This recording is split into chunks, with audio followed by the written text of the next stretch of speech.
Welcome to the Gentleman Project podcast. I'm Corey Moore. And I'm Kirk Chug. Today we have Kyle Depiesse on the program. He's joining us from the North Woods of Minnesota. Yes. And it's going to be a beautiful springtime up there. I'm sure he's out swinging an axe, growing a majestic beard.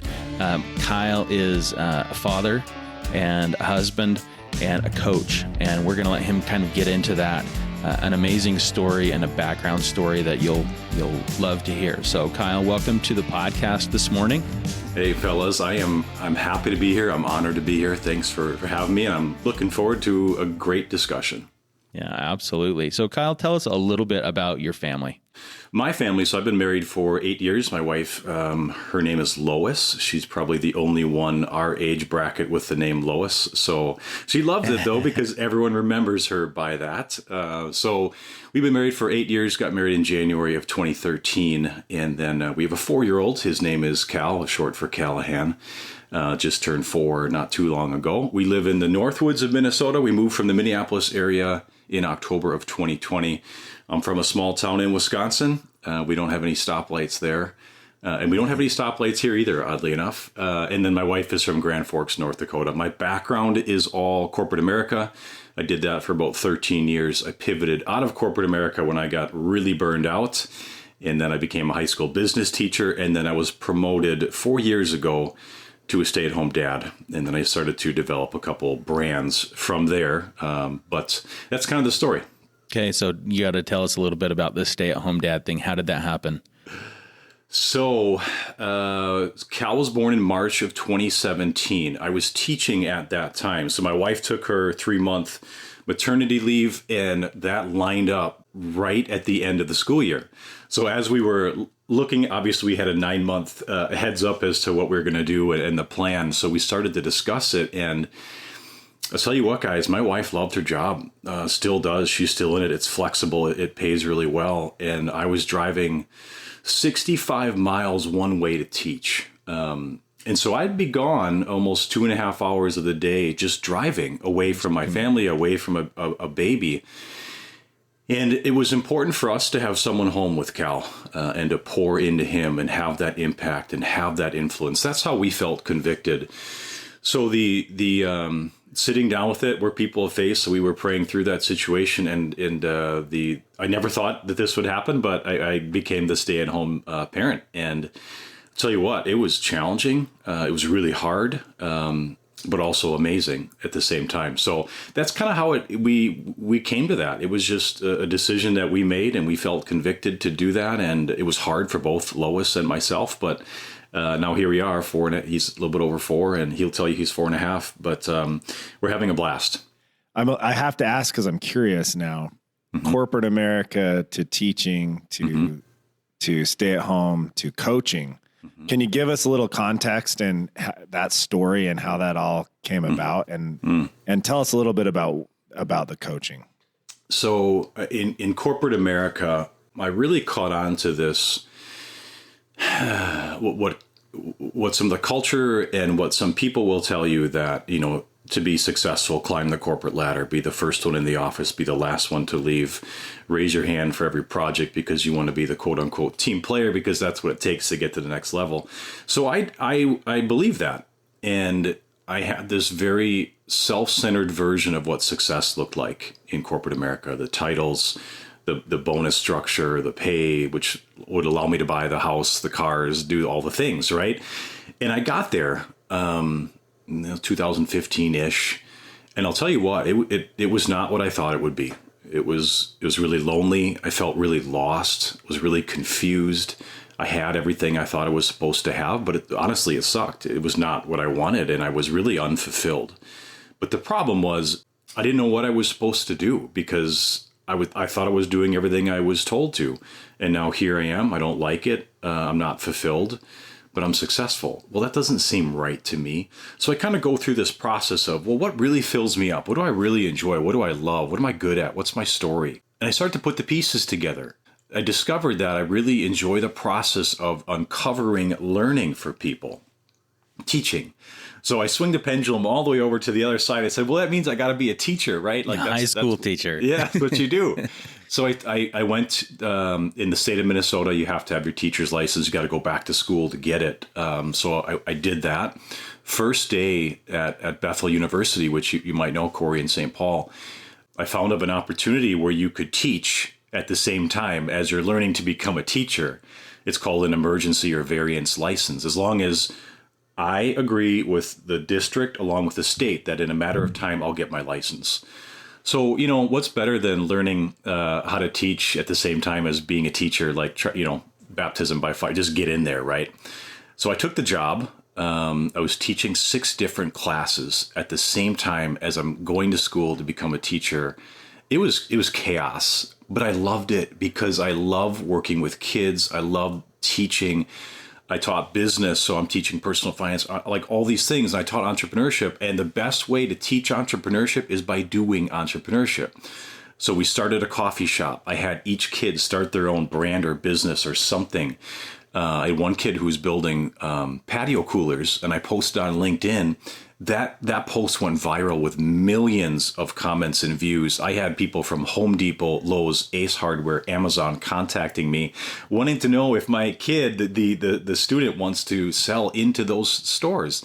So it was wild. I loved every second of it. But then again, we had our son, and if truly my priorities are family and then work, this decision was putting family in front of work. And so I knew that I would put a pause on my career for the time being. And I took that promotion to come home and be with Cal. So it was a gift to be home with Cal, but it was also a gift, you guys, because it gave me the gift of clarity. I had time to think about, well, what do I really want to do now? When you have little kids, they take a few naps. And so I get time to sit there and read and think and process and write and journal. And I went back to a few things that really kind of bothered me in corporate America, and I started to create some things around that. So that's kind of the whole process in a short nutshell. Can I ask a little bit more about the entrepreneurship? And I want to talk about this as it relates to our children. My kids are a little older than yours. I have a 15, 11, and 8.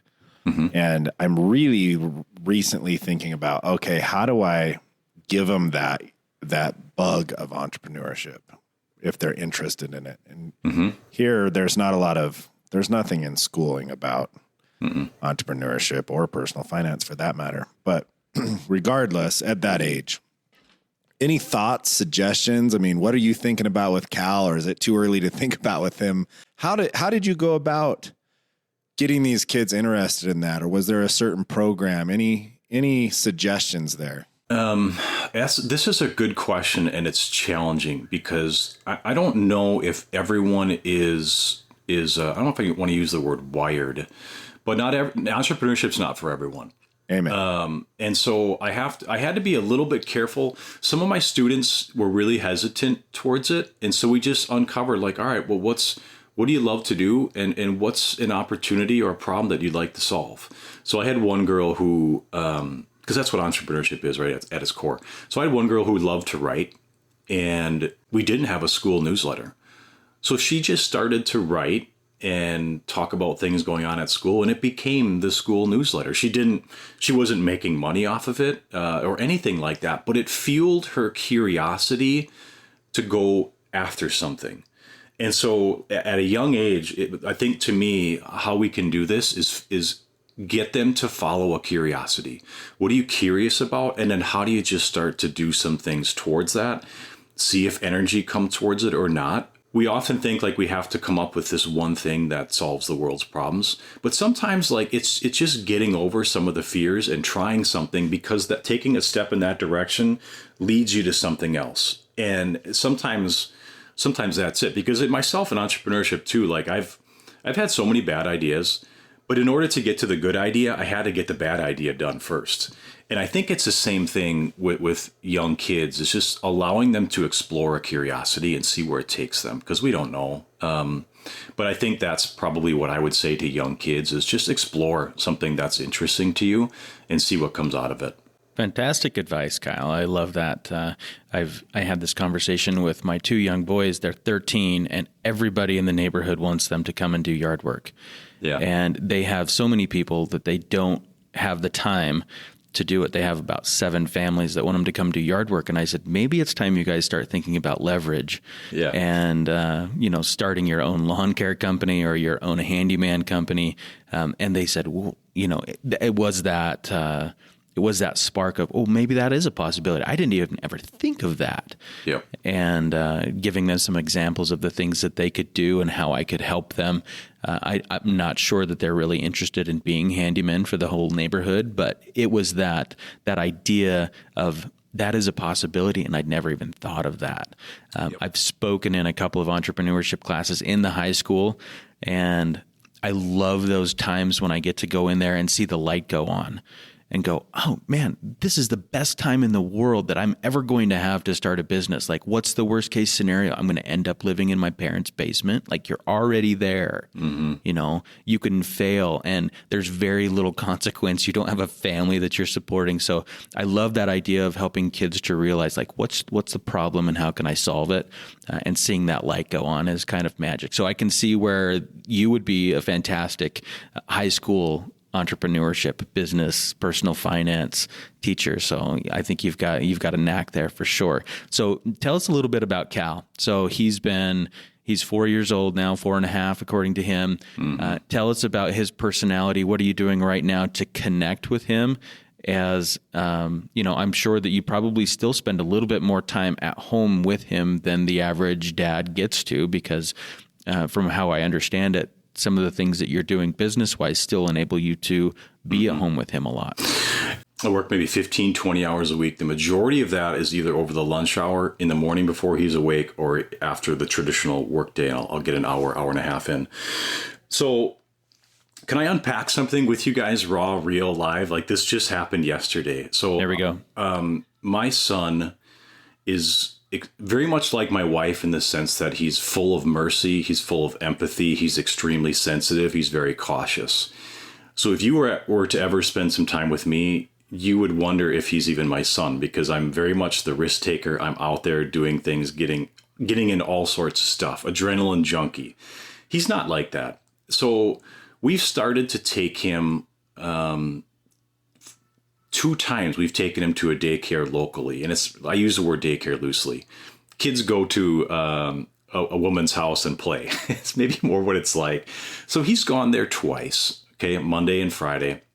Yesterday, we were driving into town, and we're just driving. All of a sudden, I look back in the truck, and he starts to get a little bit weepy, a little bit teary-eyed. It's strange because we weren't talking. So I look back. I said, "What's up, bud? You okay?" And he just starts crying, and he said, "I don't want to go to my friend's house," which he's referring to this daycare. And I'm like, he knows we're not going there. He knows that's not today. So why? So he was thinking about it, and it brought him to tears. And I'm like, I don't know as a parent what to do here, because you try to find the balance of, okay, I want him to be stretched a little bit, like out of his comfort zone, because I know he's very soft and tender, but I don't want him to be stretched so far that he's emotional on a time when it isn't even coming up for him. Like, this isn't even happening today. So I don't have the answer, you guys. Like, I don't know what to do. I just know that, in that moment, he has to understand that he's safe and he's loved, and his dad has his back, his mom has his back, and he's protected. So my wife and I are unpacking this literally as you guys and I are talking. We just talked last night. Like, what do we do here? Do we go forward in a different direction, knowing that maybe this isn't the right thing for him? I don't know the answer, you guys, but I do know that we're trying to find the balance between how is he uniquely wired, how do we set him up to be successful in life, but at the same time not push him so far that he's going to shut down. So we're trying to figure that out right now as we speak. I spent a lot of time with him this morning. We were just at the golf course. I took him out on a driving range, and he got to hit a little bit with me. So we spend a lot of time together, and my motto is I just take him with me. He comes with me. He's with dad and mom as much as possible. And that's how I connect with him. I connect with him through the things that I do. He gets to watch me. I get to watch him, which gives me a chance to work on patience and character refinement and all those beautiful things that it is being a parent. But that, I don't know if I answered your question, Kirk, but that's just me kind of rambling as to how I'm unpacking things real time as a parent and a dad. No, I was just going to say there is no, that's why the podcast, there is no right or wrong way, because every parent's different and every kid's different. Mm-hmm. And I don't know if you guys are planning to have more kids, but you'll see that Cal, if you have others, Cal will be completely different to the next one, which will be completely different to the next one. And you'll have to treat them all completely different. Mm-hmm. But he sounds like he's a very sweet kid. And I'm sure did you ask him like, what's the why? Did he have any whys behind the emotion? Yeah, he's funny. Good question, Corey. They're at the age, if you remember, you got to go back a little bit, Corey. Yeah. He knows now when he gives a certain emotion or response, he gets a reaction. And so sometimes I don't know, is he doing this to be manipulative? Because he's smart, right? This is right. Like they get it. But I knew in the moment, I got pretty good discernment. That's one of my gifts. And I knew in the moment that he was not showing emotion to be manipulative at all. I think he just gets extremely overwhelmed when there's a lot of kids there. And so I walked him into the place last week, and all of a sudden like 12, 14 kids just come rushing out to where the little mudroom is, where him and I stop and take his backpack off. And he's like, oh my goodness. Like you could just see it in his face. And so he's clinging to my thigh. And that was one of those moments where like, I think this is good for him. I don't really know yet. I'm going to try and trust my gut. And he only was there for 90 minutes. It wasn't very long.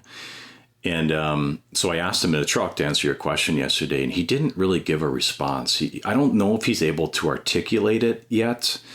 So I don't know. I don't know the answer to that. This is really raw for us. So you're getting the raw answers awesome. Here. Yeah. Fantastic. That is the magic behind what we talk about, and giving each other a place, whether or not that's like being a guest on a podcast, or if you've got a group of friends, like you don't realize, but you're not the only one this morning that woke up wondering if you had done the right thing yesterday as you disciplined your kids, or if you did the right thing in helping them deal with a raw emotion that they were feeling. Give yourself the license. It's like what we talked about last week on the podcast. Your kids don't have a license unless they see you using your license and being able to express emotion without judgment. And so, I don't know how much Cal has been able to see you. He's getting to that point that he's able to recognize, like, hey, dad shows emotion. It's okay for me to show emotion as well. And that emotion is not necessarily something to be hidden. It's something to understand. And yeah. So I love that idea of just giving yourself a license to be able to feel like, hey, man, I don't have this figured out. I love that you were raw and open with us this morning on the podcast, because if you're listening to the podcast and you feel in any way a similar emotion to Kyle and saying, you know what, you just asked me a question and I honestly do not have the answer. Yes. That's okay. That's the whole point of this is saying, I don't have it all figured out, and it's a parenting is a dynamic situation, and it's not ever the same for any two people. So thanks for being raw with us. Kyle and I, we spoke a little bit before the podcast a couple of weeks ago, and I really enjoyed the conversation that I had with him, because he shared some other things that were like very real and open and honest, and things that sometimes people don't necessarily want to talk about. And I've asked his permission to talk about that today, and he has spoken with his wife, and we have permission to kind of talk about something that we haven't talked about on the podcast yet, and that's infertility. And Kyle, would you tell us the story about how Cal came to be and some of the emotions and the struggles that you and Lois have dealt with in bringing Cal into the world? I thought you were gonna talk about my beard, which I would have been happy to discuss. But we'll talk about this. Naturally you get the question, right? You got one kid, and he's 4, and so everyone wants to know, like, hey, when are you having another kid? And I wish I had a good answer for you there. So let's rewind the clock. We had So what, I'm 41.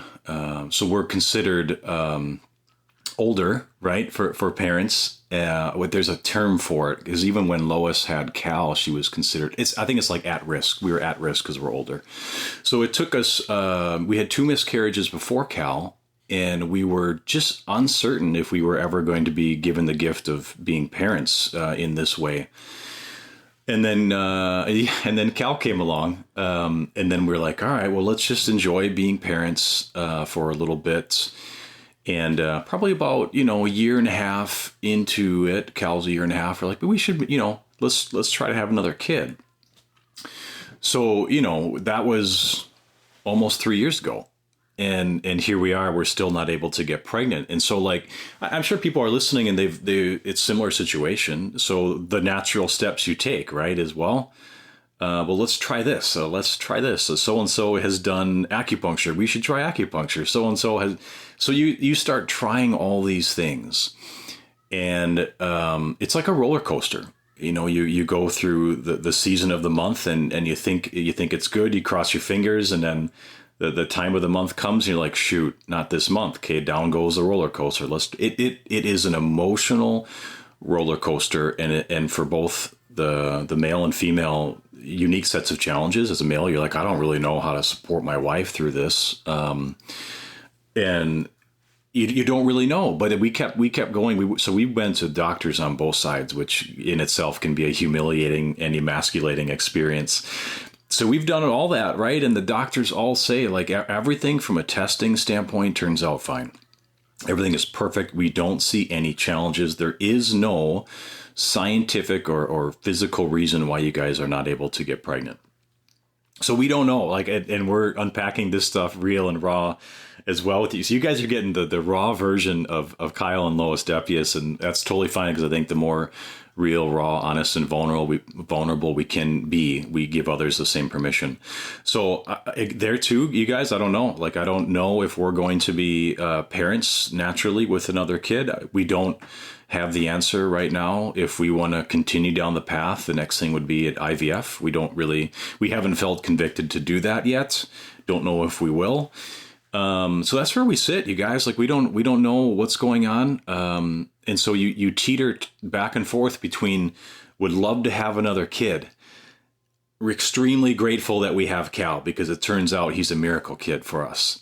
So we're trying to find the balance there too of so grateful for Cal.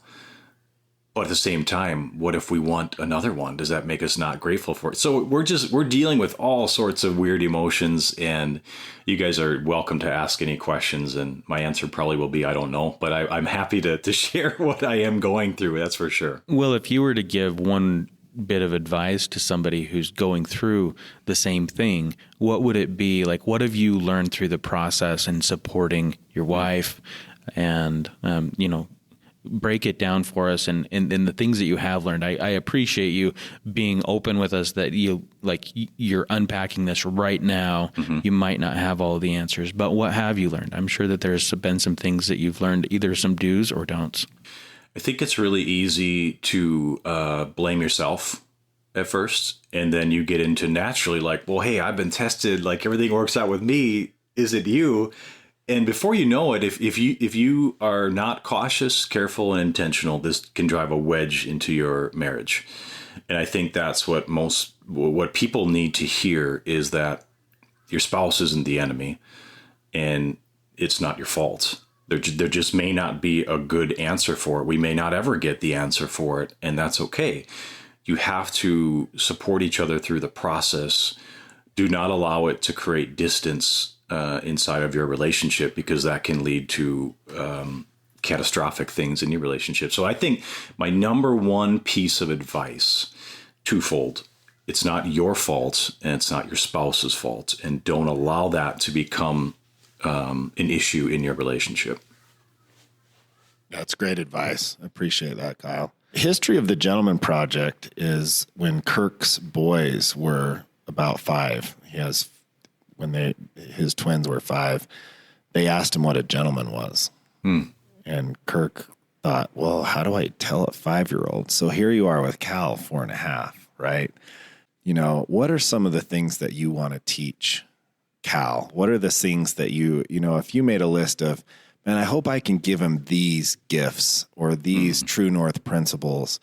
That's really what Kirk did. Is he said, I'm going to teach him what a gentleman is. I'm going to write down one concept at a time to purposefully teach them what a gentleman is. And then I started doing the same thing with my kids. And thus this whole thing was born. So what are some things that you say, I hope that I can give Cal, this personality trait I have, or this personality trait my wife has, or something that I learned as a kid, or, a mantra, I want to pass that on to him. What are some of the things that you say, I hope I can give this to Cal? One thing he does have for me, besides the bushy eyebrows, is he has a love of travel. And so we've traveled, and man, he loves it, which I think opens up his curiosity for other things, other people, and other places. And so I always want him to explore that curiosity. And my parents put that into me at a young age as well. They had me, I'm from a small town, right? So I played 4 sports. I was in band, I was in choir, I was in musicals, I literally did everything. And my parents pushed me to do that. I was playing trombone, you guys. You have no idea how much I got made fun of so much in high school for playing the trombone. But I was also the homecoming king. And so I did everything. So I want to push him a little bit that way, because I just want him to grow to appreciate different things. And I think that's really important. What do I think in terms of a gentleman?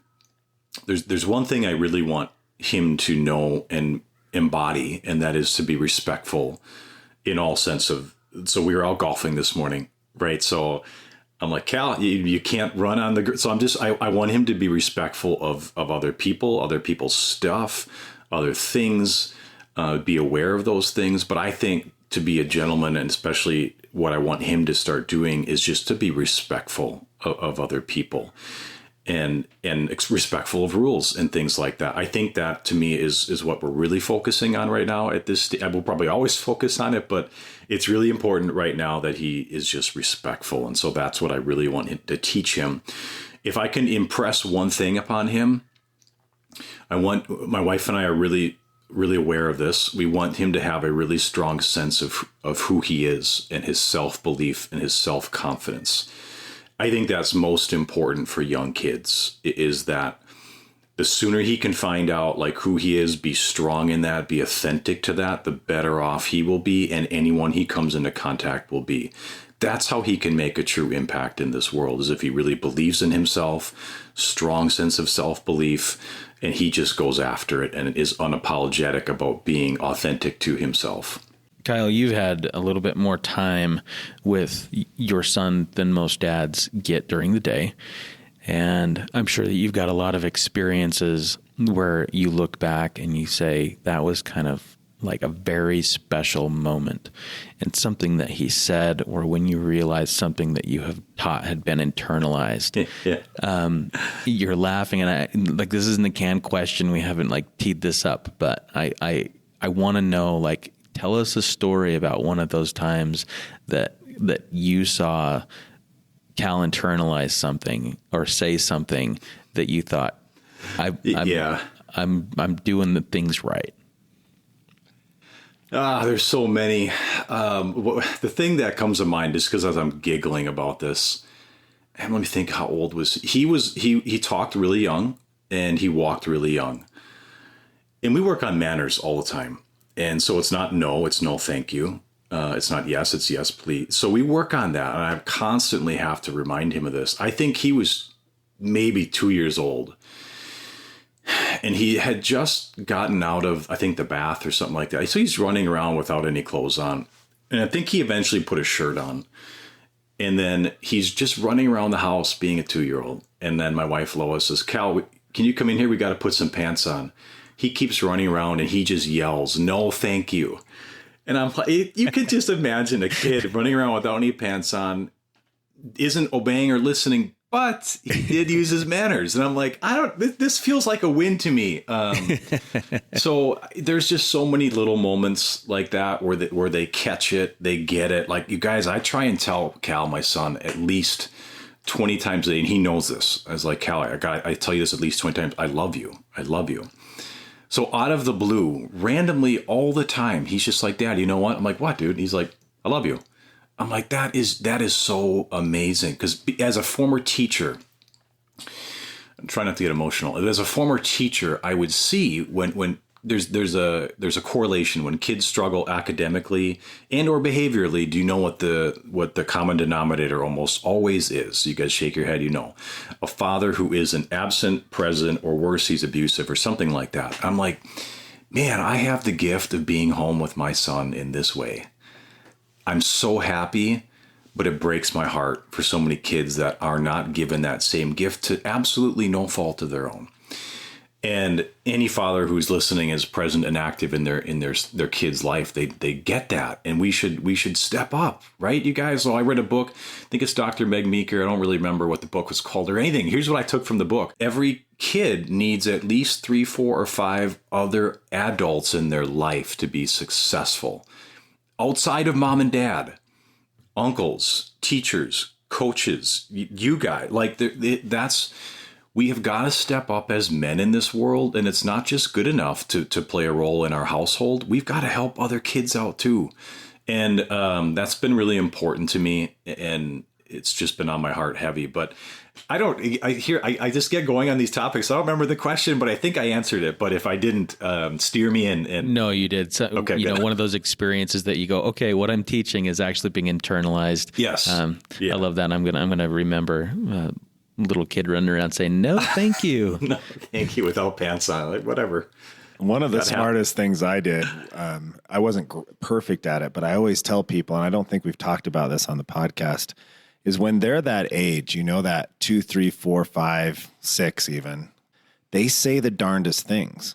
Oh, yeah. And I can't remember what friend told me this, but one of my friends left just a notebook, kind of journal, on the kitchen counter, and would just write them down as they came, you know, and I have a ton of those now because I started doing that. And it's the greatest because you can go back to this little journal and remember, and you'll forget if you don't. You think you won't, but you do. You do. So for what it's worth, those listening, you know, put a journal in the kitchen counter, write them down. My kids love that. They run over and they grab, we called it the Chugtionary, and all of the things that the kids said when they were little, and they get the kick out of it, you know, and they say, oh, I used to say this. Why would I say that? And then you tell them the story. So great practical advice. Mm-hmm. It's same as journaling, right? Like there's certain things you think, I'm never going to forget this. But if you don't write it down, you'll read your journal back and go, I had no idea. I totally had forgotten that experience. So, Kyle, do you journal? I try. How about this answer? I try. I am not consistent with it. I probably get 2 to 3 days a week, I think, where I probably just sit down and write some thoughts.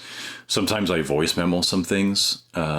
Living up here in the North Woods, I get a lot of solitude and a lot of quiet time. And so I should utilize that a little bit better. I'll tell you that.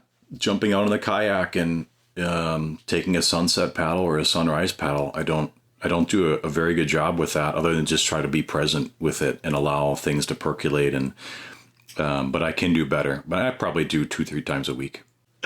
That's awesome. I wish I was better at that, and I wish I had been, you know, throughout life, for sure. Mm-hmm. I'm pretty much jealous of Kyle at this point. You know, he's got like this amazing beard. He's in the North Woods. He's going kayaking. He's home with his boy. He changed his life because he was inward thinking. You know, he's kind of becoming my hero a little bit at a time. Hey, you can add the cherry. Come on up. You add the cherry on top that he's a golfer. Yeah, which is a huge part of what I like too. Yep. So you got to get Cal into golf. I think he's going to get into it. And here's the thing. Here's where I have to be careful. I love it. Like you, Corey, I love golf. So I can't push him into that. I can introduce him to it.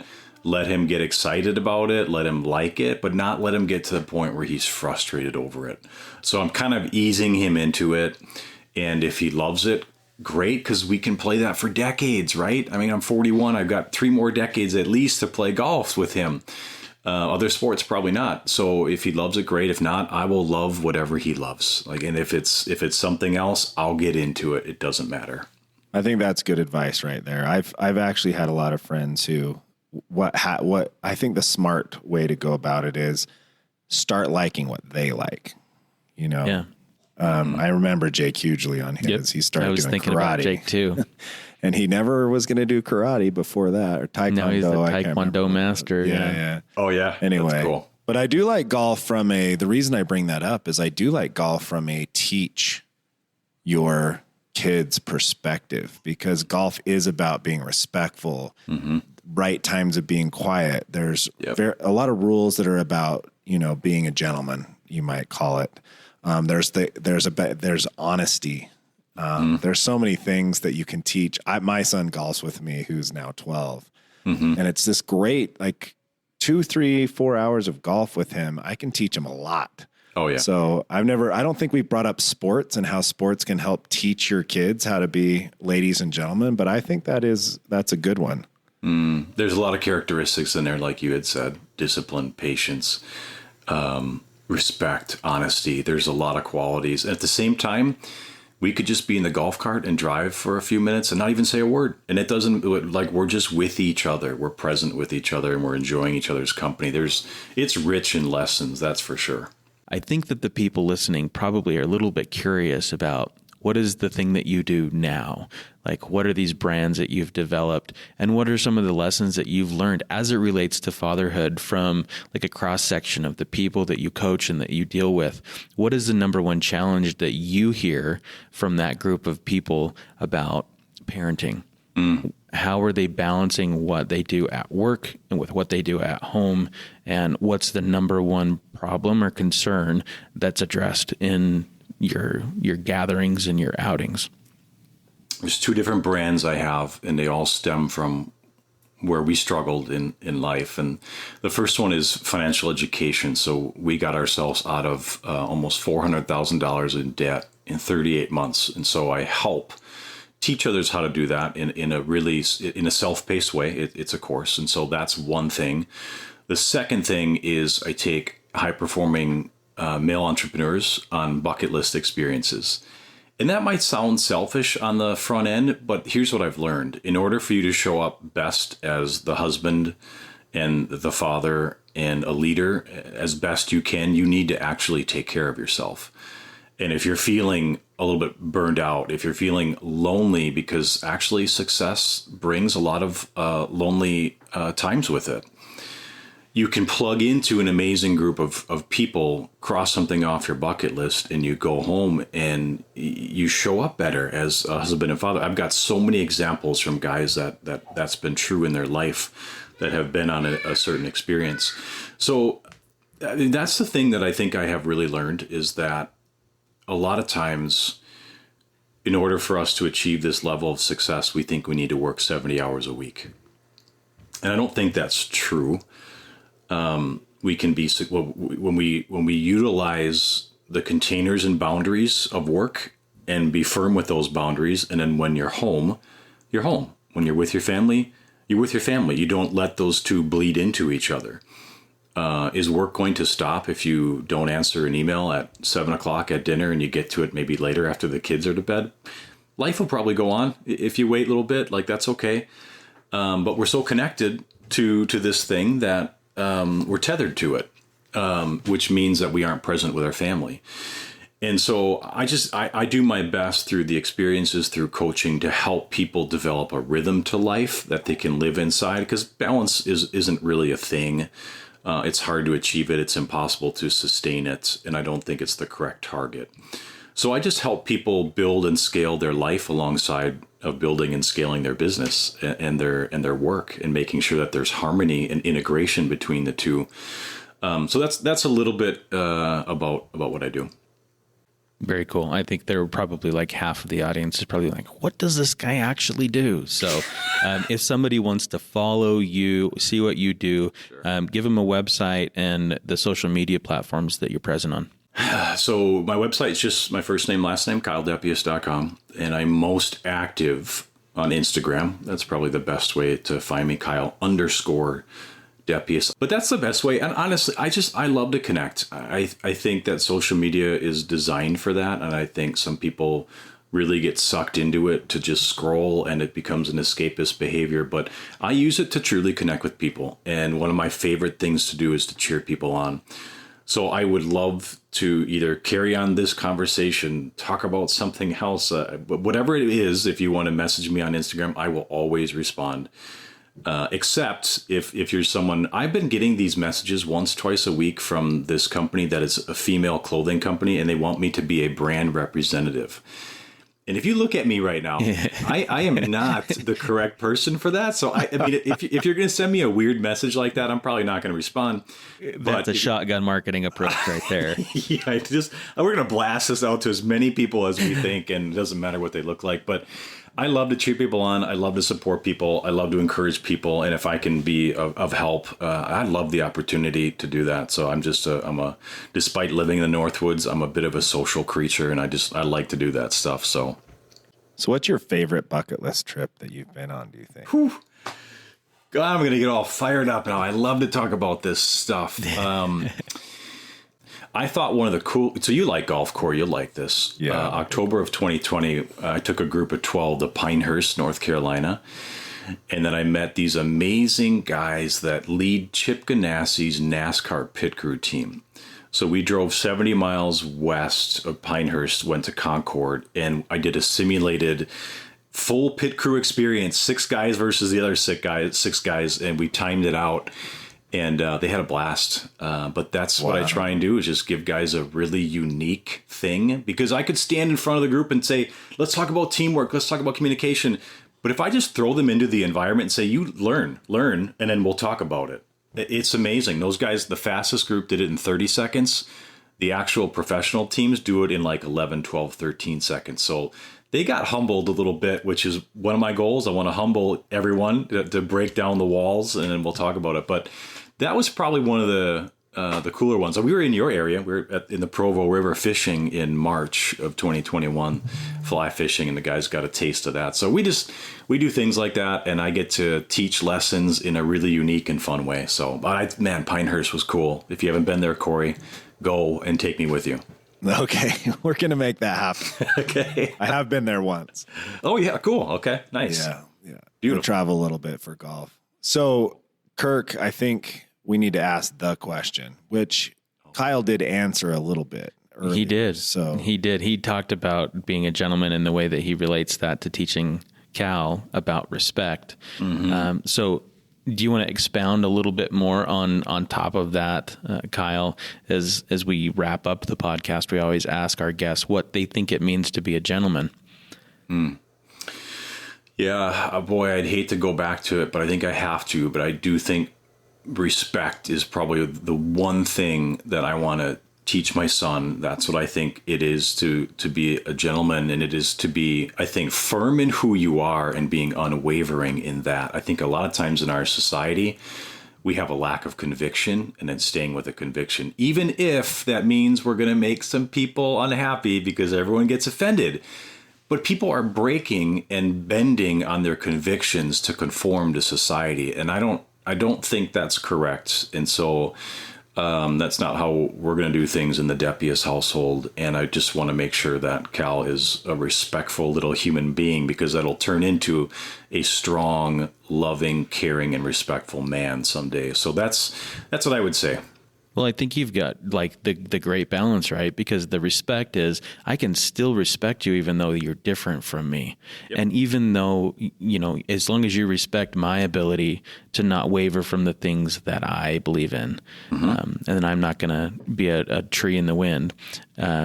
But we can still be friends. We can still be respectful to each other, and teaching that quality. I wish and I hope that the listeners out there are teaching their kids that, because I do believe that each generation has its opportunity to make its mark, and the next generation is going to have some respect for people with different ideals and ideas from their own. And if they don't, then we'll just see more division and more tribalism, and I don't think that anybody in our country or in our world really wants to see that be their mark in the next generation. So, Kyle Depiesse, thank you so much for being with us today, and being vulnerable with us, and giving us some of the things that you have learned. Again, if you want to connect with Kyle, do so at his website or on Instagram. Thanks for joining us on the podcast, everybody, and investing your time with us.